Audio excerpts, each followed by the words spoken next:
Bismillahirrahmanirrahim. Alhamdulillahi rabbil alamin. Wassalatu wassalamu ala Sayyidina Muhammadin asyrafil anbiya'i wal mursalin wa ala alihi wa sahbihi ajma'in. Alhamdulillah, kita panjatkan kesyukuran kehadrat Allah Subhanahu wa ta'ala, yang mana dengan nikmat kurnianya kita dapat melihat datangnya tahun baharu, iaitu bulan Muharram. Ketahuilah bahawasanya modal bagi seorang insan adalah usia yang telah diberikan oleh Allah Subhanahu wa ta'ala. Kerana tak ada orang yang dapat minta umurnya panjang atau umurnya pendek, tetapi semua semata-mata adalah kehendak Allah Subhanahu wa ta'ala. Dari hal yang demikian, sekalipun betapa kita nakkan duduk di muka bumi ini lama dengan usia yang panjang, tetapi kalau Allah Ta'ala tidak mengizinkan, maka tidak akan ada orang yang bakal menambahkan. Dari itu, janganlah dipersia-siakan ilmu yang kalau kita perdapatkan di ketikanya kita hidup. Kita kerjakanlah amal dari sebab pengetahuan yang sudah kita ketahui. Berapa banyak orang yang memiliki harta tetapi takut untuk menghadapi kematian. Sebagaimana cerita daripada seorang ulama terkenal, Tok Kenali. Beliau ketika mengajar dan membacakan ayat kullu nafsin za'iqatul maut, tiap-tiap jiwa akan merasakan kematian. Dia menambahkan sebuah cerita sebagai satu iktibar kepada kita. Seorang yang sangat kaya raya takut mati kerana takut kehilangan harta yang dimiliki.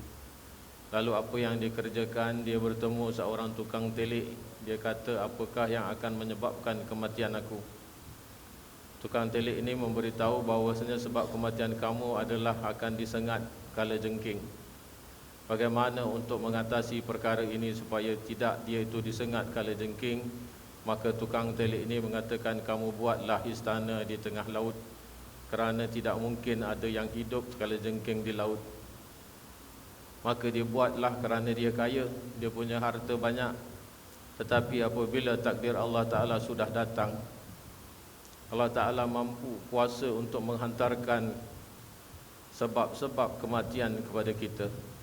Maka ketika dia merasakan sangat tenang hidupnya, tidur lenyak di dalam istana di tengah lautan, tiba-tiba Allah Ta'ala mengirimkan kalajengking yang dinaikkan di atas daun, terus menuju ke istana dia, dan masuk di dalam istana tersebut dan sengat kakinya dan dia mati. Pengajaran apa cerita ini kepada kita yang sering diberitakan oleh Tok Kenali, iaitu ulama terkenal Malaysia daripada Kelantan yang belajar di Mekah, kembali menyebarkan ilmunya. Cerita ini adalah supaya kita jangan takut mati, tetapi apa yang kita disuruh perintahkan adalah mencari bekal kematian. Kerana mati tidak akan dapat dielakkan. Kerana mati itu adalah milik Allah, nyawa kita ni milik Allah. Jadi apa yang seharusnya kita kerjakan adalah bekal kematian. Macam mana untuk cari bekal kematian? Iaitu untuk kita berdiri di hadapan Allah Ta'ala ketika nanti Allah Ta'ala menyoal kita apa yang telah kita kerjakan daripada amanah yang diberikan kepada kita. Apa yang amanah Allah berikan kepada kita? Kita senantiasa sering berkata-kata. Apa yang kita ucapkan selalu kita ulang-ulangkan, bukan untuk repeat apa yang sudah diperkatakan, tetapi untuk mengingatkan diri kita sendiri, bukan orang lain. Kerana orang yang memberi nasihat, orang yang memberi mauizah tidak lepas daripada kelalaian juga. Kalau kita bertujuan untuk mengingatkan orang lain, maka kita tidak bertujuan mengingatkan diri kita sendiri, maka kita akan dilupakan orang. Malah kita akan dibuat oleh Allah Ta'ala lupa dan lalai. Sebab itu ini adalah merupakan takut, khawatir daripada orang yang sering memberi ceramah, yang sering memberi mauizah. Kerana dirinya itu terkadang kala lalai. Apa yang dikatakan terkadang kala ditujukan kepada orang lain berbanding kepada dirinya sendiri. Sebab itu kita mengulang-ulangkannya bukan kerana untuk mengingatkan saudara-saudara, tetapi untuk mengingatkan diri kita sendiri kerana kelalaian kita yang sering banyak berkata. Amanah yang diberikan Allah Ta'ala kepada kita yang akan ditanya nanti, sifat-sifat ijabiah Allah kepada kita, kudrat, iradat, ilmu, hayat, sama', kalam, basar. Ini yang akan ditanya. Apa pekerjaan mata yang sudah kita kerjakan dengan nikmat Allah? Telinga berkata-kata, tenaga yang Allah Ta'ala telah berikan kepada kita, tangan dan kaki kita ke mana kita mengarahkannya. Ketika kita lahir, Allah Ta'ala suci bersihkan kita, tidak ada dosa yang melekat. Tetapi apabila kita balik, hanya kain putih itu saja yang menunjukkan kebersihannya, yang diselaputkan kepada kita, yang dibungkus mayat. Tetapi di dalamnya bagai-bagai amalan, bagai-bagai bekalan yang dibawa oleh si mati bertemu kepada Allah. Sebab itu sifat amanah adalah merupakan satu-satunya sifat di mana sifat ini sangat berat untuk ditanggung oleh seorang insan, seorang manusia. Kita ketahui bahawasanya Umar bin Abdul Aziz adalah seorang khalifah daripada Bani Umayyah yang sangat terkenal dengan sifat amanahnya. Satu malam beliau bekerja agak sedikit lewat kerana meneliti dokumen-dokumen kerajaan. Tiba-tiba anaknya masuk ke dalam pejabat beliau. Anaknya nak bercakap tentang hal keluarga. Tiba-tiba dia matikan lampu. Anaknya heran, kenapa ayah matikan lampu? Kan lebih selesa untuk kita bercakap dengan dalam keadaan terang. Lalu Umar Abdul Aziz berkata kepada anaknya, tidakkah engkau bersifat amanah? Kerana lampu dan minyak yang digunakan, yang kita sekarang gunakan adalah minyak milik kerajaan, lampu kerajaan, dan aku bekerja dengan pemerintah, iaitu dengan orang Islam, kerajaan Islam. Jadi kalau aku menggunakan minyak dan lampu ini untuk berkata-kata ataupun untuk bermusyawarah tentang hal keluarga aku sendiri, itu soal peribadi aku. Mana mungkin aku menggunakan hak milik pemerintah, hak milik kerajaan untuk kepentingan rumah tangga dan urusan keluarga. Kemudian tu dia memerintahkan orang membawa lampu dan minyak yang milik keluarganya sendiri, lalu dinyalakan. Sekarang ini sudah terang, tapi ini minyak dan lampu adalah milik keluarga kita. Maka cakaplah tentang hal keluarga. Begini sekali amanahnya Umar bin Abdul Aziz. Adakah kita orang seamanah beliau? Iktibarkanlah, pandang diri kita, balik nanti kita lihat cermin besar-besar. Lihat bukan hanya lihat kepada zahir kita, tetapi lihat menembusi kepada batin kita. Adakah kita tergolong ke dalam orang-orang yang amanah? Adakah kita orang yang telah diberikan amanah, tidak kira sama ada mentadbir ada gaji atau tidak ada gaji? Asal saja amanah itu diberikan kepada kita, kita tidak akan dapat mengelaknya, kerana itu pasti akan disoal oleh Allah Ta'ala nanti di akhirat.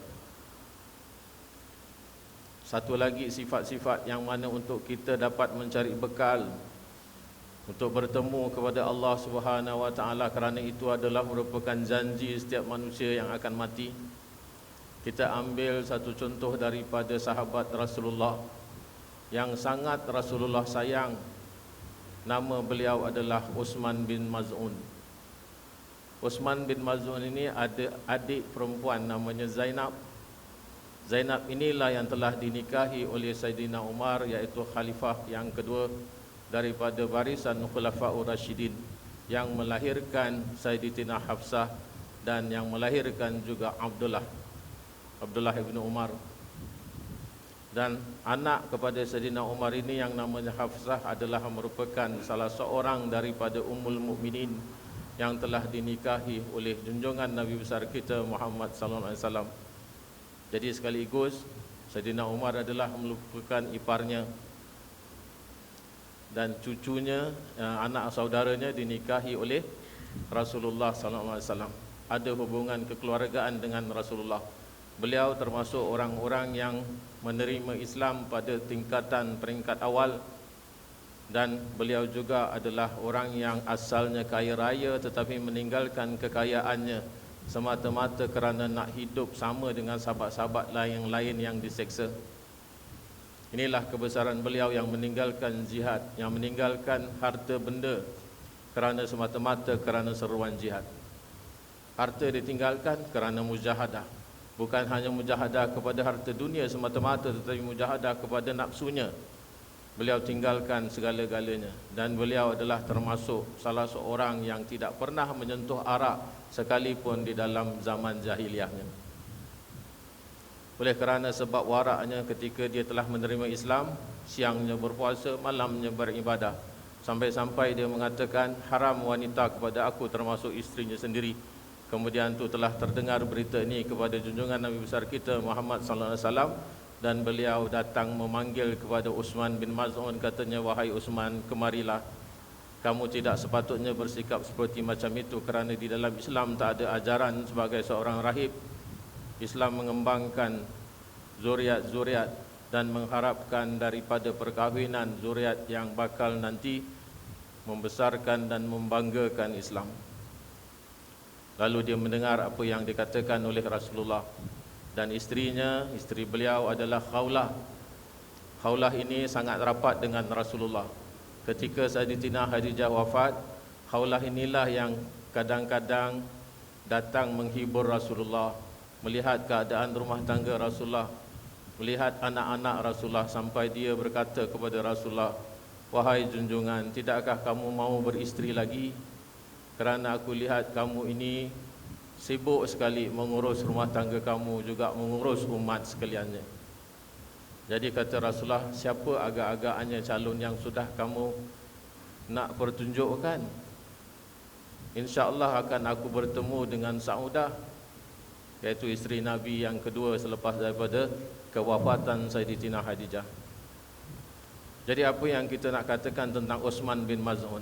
Beliau adalah orang yang sangat warak. Sampai-sampai apabila sudah sangat di dalam keadaan yang terdesak, iaitu orang-orang Islam di Mekah diseksa senantiasa oleh orang-orang Quraisy jahiliah, tidak ada pilihan lain kerana tiap-tiap hari Rasulullah menyaksikan umatnya diseksa oleh orang-orang Quraisy jahiliah. Pemimpin mana yang tidak hatinya hancur? Pemimpin mana yang tidak sedih? Kerana mereka adalah orang-orang yang membela agama Allah, tetapi diuji oleh Allah Ta'ala sampai-sampai saatnya sudah tidak tertahan lagi.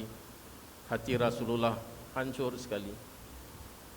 Jadi Rasulullah ditanya oleh sahabat-sahabat lain, bagaimana caranya untuk kita mengurangkan ataupun menghilangkan desakan dan siksaan daripada orang-orang Quraisy jahiliah ini. Rasulullah kata, kamu berhijrahlah.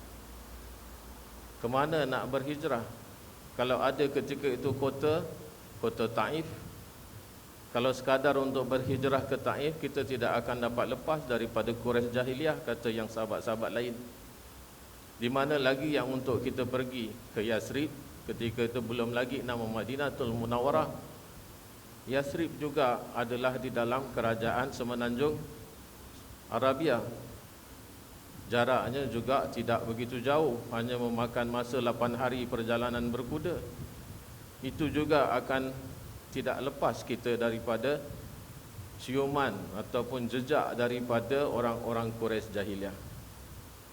Jadi Nabi kata, kamu berhijrahlah ke Habasyah. Di sana rajanya, sekalipun dia bukan Islam, tetapi rajanya sangat adil. Rajanya tidak menyeksa rakyat, rajanya sangat bertimbang rasa, sekalipun dengan orang-orang yang datang berziarah ke negara itu. Persoalan daripada pandangan ulama-ulama sejarah, ini adalah masalah yang paling rumit. Rasulullah menghadapi orang-orang penganut Islam yang menjadi pengikut dan penyokongnya mendapat siksaan berat di Mekah. Mereka minta cara macam mana untuk melepaskan diri, sekurang-kurangnya dapat membuat persiapan mental dan fizikal menghadapi cabaran yang lagi akan datang. Kalau Rasulullah salah memilih tempat di mana untuk berhijrah, maka pasti orang-orang sudah tidak akan berdaya lagi menghadapi ujian-ujian berat daripada Quraisy Jahiliyah. Jadi ulama-ulama sejarah ada mengatakan, adakah Rasulullah tahu keadaan Habasyah? Maka Rasulullah mengatakan kepada sahabat-sahabatnya, kamu ziarahlah ke Habasyah. Kerana kalau Rasulullah silap, tidak akan ada orang-orang yang berhijrah ke Habasyah akan kembali ke Mekah semula.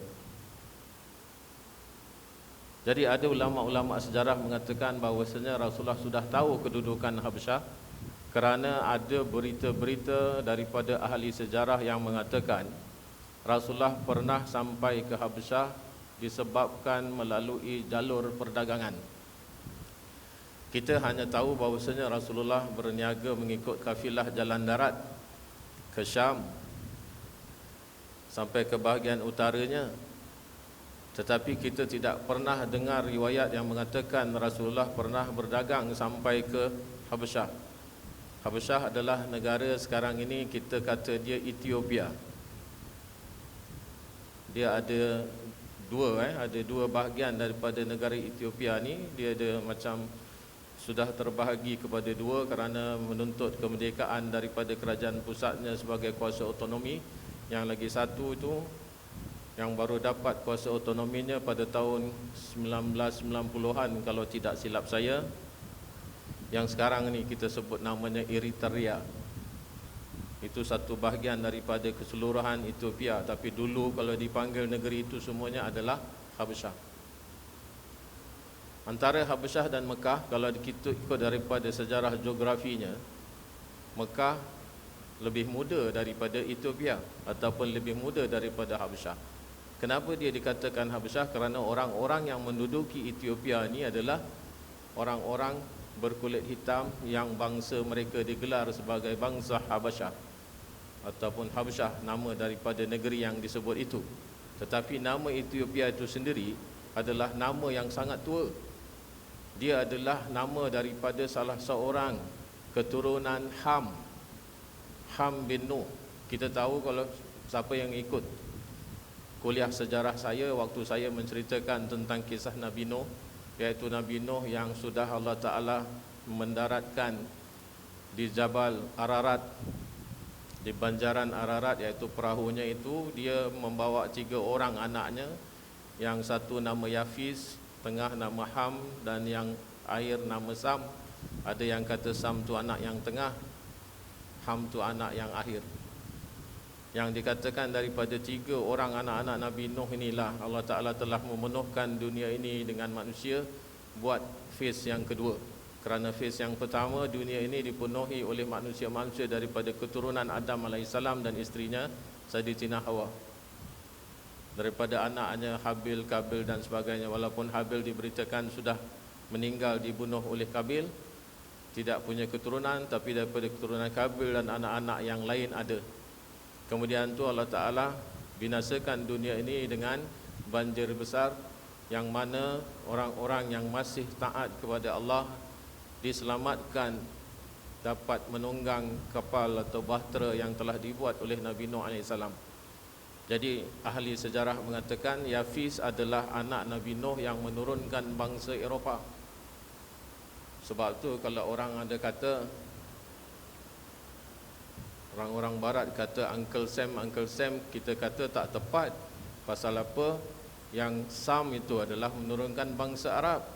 Sam itu SAM, dia orang putih cakap Sam lah. Jadi patutnya yang digelar Uncle Sam tu orang-orang Arab, pemimpin-pemimpin Arab yang Uncle Sam. Tapi kalau yang orang Eropah yang asalnya memang anak Nabi Nuh yang namanya Yafis, patutnya Uncle Yafis, bukan Uncle Sam. Ini hanya buat lawak sikit sajalah. Ini hanya pandangan saja, bukan yang sebenarnya. Jadi apabila Yafis menurunkan orang-orang Eropah, kemudian tu Sam menurunkan orang-orang Arab, dan Ham adalah yang akan melahirkan orang-orang yang berkulit hitam. Ham ini berkedudukan ataupun bertempat di Afrika. Afrika tu asal nama daripada salah seorang anak cucu Ham. kerana Ham ni kahwin dengan seorang wanita yang namanya Nahlibah. Dia dapat anak namanya Yabshir. Yabshir dapat dua anak, satu anak nama Misr, yang satu anak nama Farik. Farik inilah nama yang diambil asal nama Afrika. Farik, Afrika. Misr, yang sekarang nama Mesir. Kerana ini abangnya ni bermustajin ataupun menetap di Mesir, yang nama tempat itu tempat dia tinggal tu sampai sekarang pun kita kata nama Mesir. Untuk pengetahuan saudara-saudara ya, kita kongsi sama, nama-nama yang ada di dunia ni terkadang-kala adalah nama sebenar daripada anak keturunan yang diturunkan oleh Nabi Nuh AS. Begitu juga anak-anak yang datangnya daripada Nabi Ibrahim AS. Sebagaimana yang sudah kita pernah beritakan, Nabi Ibrahim bukan hanya ada dua isteri, iaitu Hajar dan Sarah, tetapi dia ada satu orang isteri lagi yang namanya Khatira. Jadi dia dapat anak, kemudian tu anak-anaknya itu akan terus Katura, namanya Katura ya, nama isteri yang ketiganya Katura.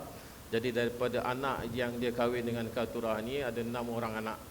Sampai anak-anak ini merantau ke Nusantara kita, ke daerah sebelah timur.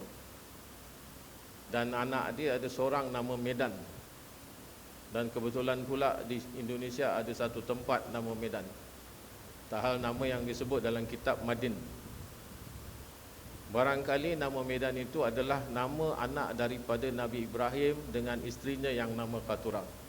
Dan jelas ada ahli sejarah yang mengatakan bahawasanya orang-orang Melayu ataupun orang-orang Nusantara berasal daripada Nabi Ibrahim yang keturunannya bersama dengan wanita yang namanya Katura. Kerana Katura ni bukan berbangsa Arab, tetapi dia adalah merupakan orang yang tinggal di pergunungan Himalaya yang sekarang kita kata.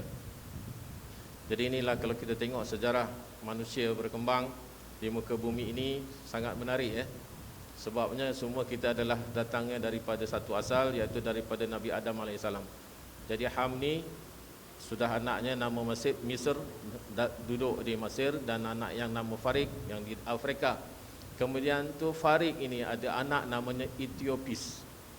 Ethiopis inilah nama yang diasalkan kepada negara yang sekarang kita sebut Ethiopia, yang orang-orang Arab kenal dengan nama bangsa yang duduk di situ, Habsyi. Maka dia dikatakan negara Habasyah ataupun negara Habsyi. Dan Rasulullah sudah kenal negara ini. Rasulullah sudah pernah berniaga ke dalamnya, sebagaimana yang saya kata tadi, ada ahli sejarah yang mengatakan demikian. Tidak dikatakan berapa lama ataupun berapa kali Rasulullah ke Habasyah, tetapi barangkali oleh sebab kerana adanya hubungan orang-orang kulit hitam yang tinggal di Habasyah, dan dia duduk di Mekah macam konon-konon macam PR gitulah, macam permanent resident. Di Mekah sendiri sudah ada orang-orang yang daripada Habasyah yang tinggal di sana. Ada satu orang yang namanya Dugna. Dugna ini asalnya orang kulit hitam. Sebab itu kita kata hamba yang dijual ke Mekah adalah daripada orang-orang kulit hitam, termasuk Bilal sendiri adalah dasarnya daripada Habasyah. Jadi ada hubungan antara Mekah dengan Habasyah sudah sangat lama. Jadi Dugna ini adalah orang yang kaya yang sudah menetap di Mekah. Walaupun ada perkampungan mereka sendiri yang keluar daripada yang ada di kawasan luar Mekah, tetapi Dugna ni sering ada di dalam kota Mekah sendiri, dan dia sangat dikenal oleh penduduk-penduduk asli Mekah seperti orang-orang Quraisy jahiliyah yang lain. Dan dia terpandang orang yang sangat disegani. Jadi apa yang Rasulullah telah perintahkan ini, iaitu untuk menyeberang daripada Mekah, iaitu daripada Mekah perjalanan sangat jauh, nak sampai ke pantai, nak sampai kepada satu pelabuhan yang ketika itu aktif waktu itu, nama pelabuhan itu Shu'aibah. Shu'aibah, daripada situ orang akan dapat menyewa perahu langsung berlayar ke Ethiopia ataupun berlayar ke Habasyah. Walaupun berlayar itu hanya melintas Laut Merah saja, tetapi agak luas berbanding dengan yang di sebelah utara, kerana mereka itu ada di bawah, iaitu di sebelah selatan Laut Merah, lebih membawa kepada permukaan laut besar. Jadi kata Rasulullah, kamu adalah orang yang paling layak kerana melihat macam mana keadaan waraknya dia, iaitu dia rajin beribadah dan Rasulullah sangat sayang kepadanya. Dia kata, kamu bawalah orang-orang yang mampu untuk berhijrah. Ini hijrah yang pertama berlaku sebelum berlakunya hijrah ke Madinah. Jadi Uthman bin Maz'un pilih beberapa orang laki-laki. Ada yang dikatakan di dalam sejarah 9 orang laki-laki dan 3 orang wanita. Ada yang mengatakan pula 8 orang laki-laki dan 4 orang wanita. Jadi mereka keluar daripada Mekah secara sembunyi-sembunyi, yang mana sudah kita beritakan. Ketika mereka nak keluar tu, seorang daripada wanita ini terserempak dengan Saidina Umar, bukan? Ketika itu Saidina Umar belum lagi Islam. Itu kuliah kita yang lepas dan saya tidak akan mengulanginya lagi. Itulah ketikanya berlaku hijrah yang pertama, iaitu orang berhijrah daripada Mekah ke Habasyah. Bila sampai di Habasyah, sebagaimana yang telah dibuktikan perkataan Rasulullah, memang rajanya adalah raja yang adil. Yang kita tahu di dalam sejarah dikatakan raja negeri Habasyah adalah Najasyi ataupun Negus. Di dalam kitab-kitab Taurat dan kitab Injil mengatakan namanya Raja Negus. Tetapi Najasyi bukanlah nama sebenar raja tersebut.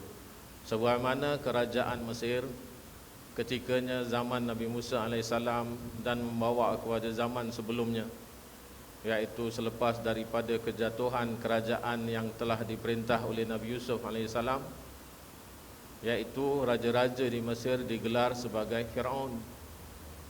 Jadi Najasyi ini juga adalah merupakan gelaran kepada raja-raja yang memerintah Habasyah. Nama sebenar beliau adalah As-Sama bin Abjar, nama sebenarnya. Dan dia sudah dikenal oleh Rasulullah dengan sifat keadilannya kerana sudah terkenal. Tetapi sayang, As-Sama Abjar ini beragama Nasrani, dan kerajaan Habasyah telah menerima agama Nasrani sejak pada tahun keempat Masihi, iaitu 400 tahun selepas daripada kewafatan Nabi Isa AS, kalau yang percaya bahawasanya Nabi Isa wafat. Tetapi ada yang mengatakan Nabi Isa tidak wafat. Sebab itu saya gunakan perkataan wafat kepada yang mengatakan bahawasanya Nabi Isa sudah wafat. Jadi apabila 400 tahun kemudiannya pengaruh Kristian dari sebabkan penjajahan daripada Rom masuk ke bahagian sebelah Afrika, dan ada raja-raja mereka yang telah didakwahkan agama Nasrani. Maka salah seorang daripadanya inilah As-Sama Abjar. Dia telah memilih agama Kristian sebagai agama negaranya. Semacam mana yang kita ketahui tentang sejarah Kristian, agama Nasrani, daripada sejak kematian Nabi Isa AS masih murni lagi, masih mengatakan bahawasanya Allah adalah Tuhan dan Nabi Isa adalah Nabi yang diutuskan oleh Allah Ta'ala kepada umat Yahudi, dan beliau bukanlah yang dikatakan sebagai anak Tuhan.